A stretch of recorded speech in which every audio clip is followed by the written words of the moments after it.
It's Ebra here from Ben Jonson, and I'm going to be telling you a little bit today about supporting reading at home. We have 7 top tips to support reading at home. This handy guide is available on our school website in English and in Bengali. I'm just going to talk you through it, but it is on the website for you to reference after this video. First thing to say about reading at home is that it is quality over quantity. Any type of reading is really important for struggling readers and for all levels of readers to promote their skills and to practice. Practice, practice, practice is the most important thing we can do. That means reading any type of material and all types of materials. Reading books, of course, is really important, but reading articles, reading comics, reading recipe cards that you can do together with your child, all those forms of reading are really powerful and really important. Be on the lookout for reading wherever it is. Reading signs, reading symbols, these are all the early stages of reading that really help children to develop the skills that they need. Number 2, asking lots and lots of questions about reading is really important. From the most basic retrieval questions that we call in school, they're the questions that begin with W. What, where, who, when, and of course, why. So when you're looking at a book, if it's a simple book or if it's a more complicated chapter book, the same strategies remain. If it's a more complicated chapter book, you might want to stop after a few pages and ask your child some questions. If you're looking at a more simple picture book, you might want to stop and have a look and ask your child a couple of questions like,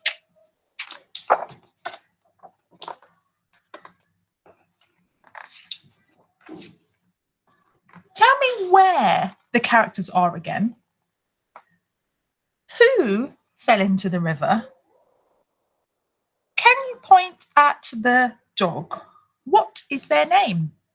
Asking any questions about reading every couple of pages enables children to engage with the learning in a much more impactful way. The other way to engage children with reading is to make predictions. This is a really key skill when we teach children to read. So making predictions based on images and making predictions based on words. So you can begin this by just looking at the front cover of a book and thinking, what is this story going to be about? What do you think might happen? When you're in the story, stopping at a midway point and thinking, what do you think might happen next? Why? Those 2 questions are absolutely key. After you've read a whole book or after you've read a section of a book, asking a child to summarize what they have read is absolutely vital. This enables the children to tell you what they understood, because reading, of course, is the technical skill of sounding out those words and understanding the language, but it's also about mentalizing and understanding what the story means in their mind. So asking your child to summarize what they understood from the text and what happened is really, really key. After you've done all of those wonderful things, you might want to come back to the story the next day and think about doing something in response to the book. For example, you might want your child to write or create something in relation to the story.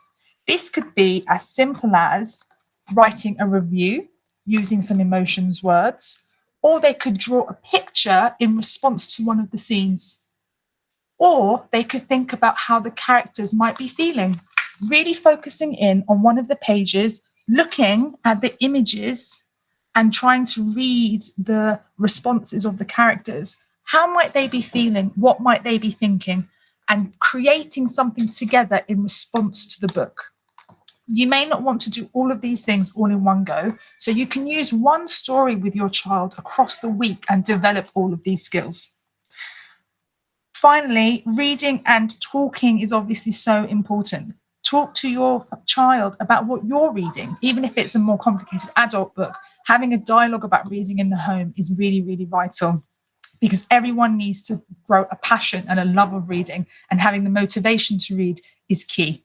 So making sure we all talk about reading, talk to your friends when you're on the phone, or your family if you're on a video call, telling them what you're reading, asking them what they're reading, laughing and joking about books and having fun about stories together is really, really important.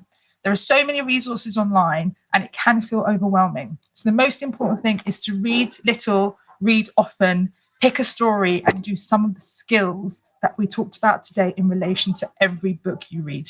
Good luck. Happy reading.